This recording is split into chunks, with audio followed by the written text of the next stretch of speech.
What's up, guys? Thanks for tuning in. If you've been following our channel for any length of time, you'll notice that in 2023 we got kind of off our game a little bit as far as posting regular videos. So in this video, we would like to kind of give you guys an update of what 2023 was like for us, while we got a little bit behind on some videos, and what 2024 is going to bring to you for our channel. So stay tuned. So in 2023, we spent a lot of time kind of traveling back and forth between North Carolina and Florida. Dylan's orthodontist is in North Carolina and his endocrinologist is in Florida. So that requires frequent visits to both of those locations. So we were kind of stuck there. Also this past year, our income and job situations changed quite a bit. Tried to start a handyman business, which did start it, and it went very well, but that requires us to be in one area. That's not really something that we decided that we wanted to do. So we had to get creative, did a lot of gig work. Walmart Spark, the Spark grocery delivery, was actually ended up being a huge lifesaver for us. We had no idea that you could actually make a pretty decent income doing that. I mean, granted, doing it in a diesel truck was probably not the most efficient way to do it, but you know, even with the added expense of having to put diesel fuel in the truck, it's not something that I wanted to make a career out of.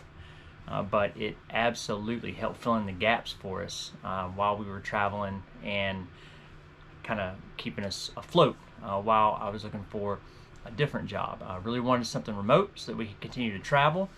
And in September, I actually found a fantastic remote job. Going to be a video coming out on that. I'll get a little more in-depth for those of you that are interested about that.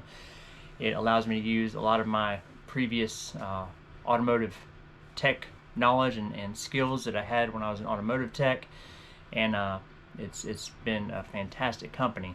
Also in 2023, I guess, you know, when you've been on the road traveling, covering as many miles as we have, I mean, our truck now is at 150,000 miles, and the majority of that mileage that's put on it has been towing our fifth wheel all over the country. So, you know, you can't be too upset when things start to fail, start to break. The trailer, the same way. It was a lot of upgrades and repairs on the trailer that we weren't really expecting. They kind of didn't. It wasn't a surprise that some of these things were wearing out, but it was definitely caught us at a tough time financially. We did manage to make some videos on some of those repairs and upgrades that we made. We really tried to stay diligent and bring you guys those repairs and upgrades because I know that it applies to a lot of you out there, whether you're full-time in an RV or not. A lot of these upgrades and repairs to the truck really apply across the board, no matter whether you're full-time or just a weekend camper with your RV. So some of the videos we did, like how to make your RV AC more efficient. So we spent a lot of time in Florida over the summer, and a modification that we really wanted to do was to upgrade the duct system in our RV AC unit, and man, that upgrade has been fantastic. I'll leave a link to that video above, so if you can check it out. It was very inexpensive and has worked out just excellent as far as getting the RV cooled down better in those incredibly hot summer climates. Also, how to store shoes in your RV. So that was a good one that we did. Our shoes were always piled up over by the door, tripping over them all the time.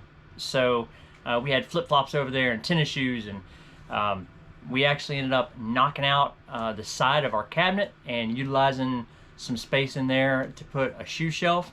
And again, another fantastic upgrade that really very minimal cost. A little whatever the cost was for our little wire racks that we set in there for the shelving. So I'm gonna leave a link to that one.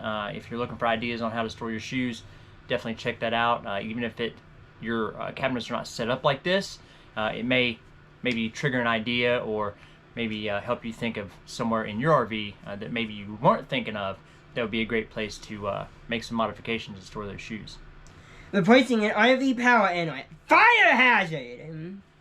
And this is the truth. This one was scary. So we started noticing I noticed on our 50 amp cord when I unplugged it that it had some burn spots on it, and I could see inside the receptacle on the fifth wheel that one of the prongs had some melting around it, like it had been hot. So everything was still working. It didn't really seem like it was, you know, nothing. I mean, it wasn't severe melting. It was just enough where you could tell it had been hot. So we ordered the outlet, and when I took it apart, what I found was incredibly scary. The wires just fell out. The back of that outlet was completely burnt and black, and really looked like it was very, very close to catching on fire. I feel like had we let it go to the point where we started having to run our fireplace heater and pulling more amperage through that cord, I really feel like we may have had possibly a disaster on our hands. So I'm gonna leave a link to that video for you if you want to see how we made that repair, how easy it is. Another very simple thing to check out and fix on your RV, and definitely worth looking into because our wiring was not in great shape back there behind that plug. We also had to replace our RV suspension. You know, you get to a campsite, we set up, auto leveling jacks came up, raised the wheels off the ground a little bit, and while it was leveling, I noticed one of our tires kind of shifted. So I moved it a little bit, and I could see that the bushings and the leaf springs were shot. We had already replaced the leaf springs. It was back when things were very hard, parts were hard to get during right post-COVID. So couldn't really do the job the way I wanted to. I had to do it more or less just to get by so we could continue to travel. This time we decided to do it right. We upgraded, put the MORryde equalizers in there, new springs, brass bushings this time. So in this video that I'm going to link to here above, it's going to show you how to replace those leaf springs, how to replace the equalizers, how to get those new brass bushings into your new leaf springs. It can be a little tricky, so I give you some tips on how to get that done.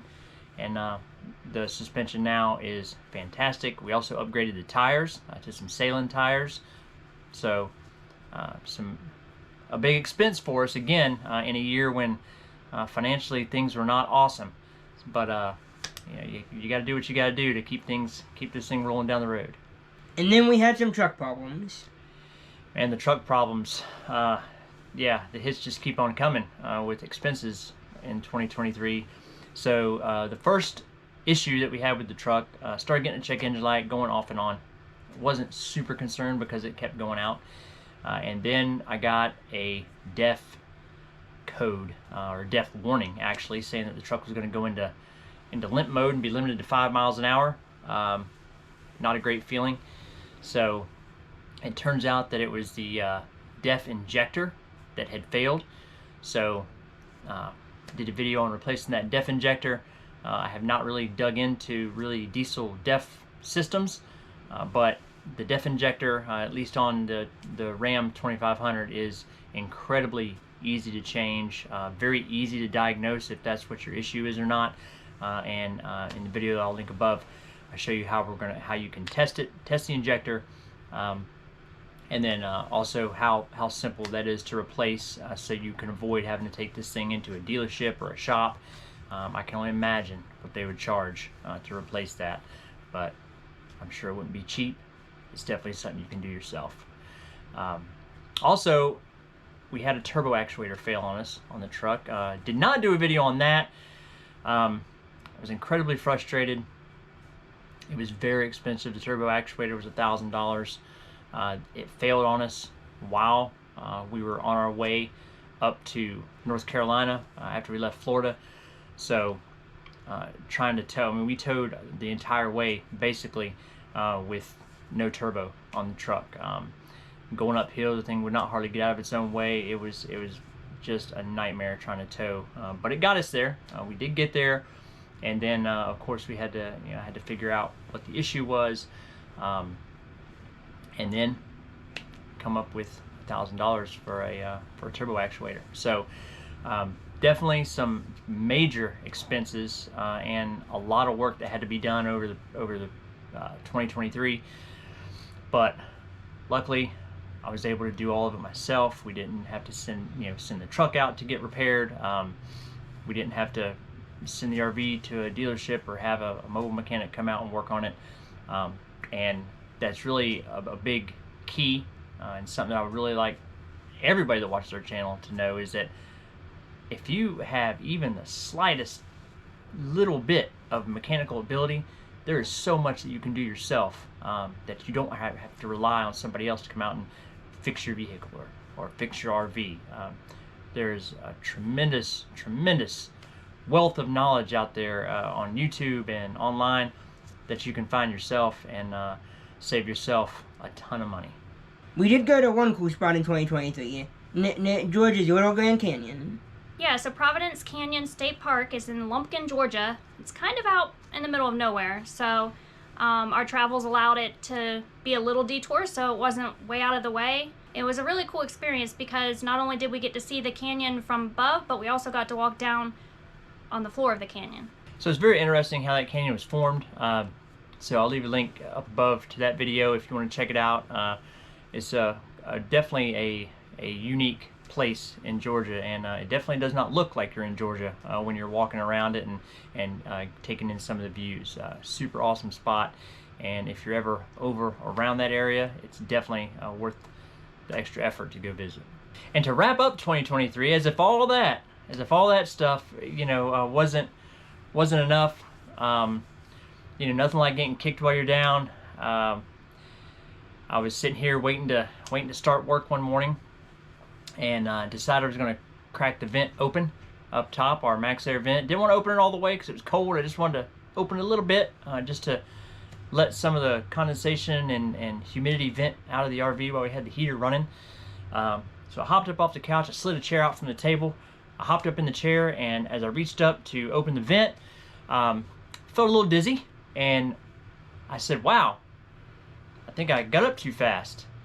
And the next thing I remember, Erica was waking me up on the floor, and she was telling Dylan to call 911, and apparently I blacked out and fell out of the chair onto our countertop, cleaned off everything on the countertop on the way down, and then bounced my head off the floor of the RV. So that led to a broken sinus bone under my eye, and a concussion.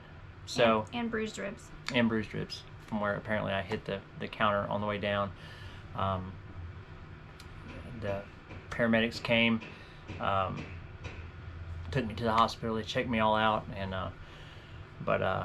so that was a little scary. I mean, I think it was probably scarier for them. I don't really remember. That was very scary. Yeah. I just remember getting up to open the vent, and then I was getting off the floor with a very, very, very sore side of my face, and very sore back and ribs.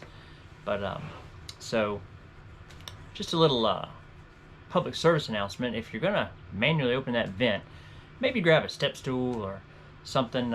If I would have just taken the extra time to get the step stool out, I probably wouldn't have got up so fast. I think it was the getting up off the couch and then getting up again in that chair so quickly. I don't know. That's never really happened, but they checked me all out. They said I'm good to go. So no ill effects from that.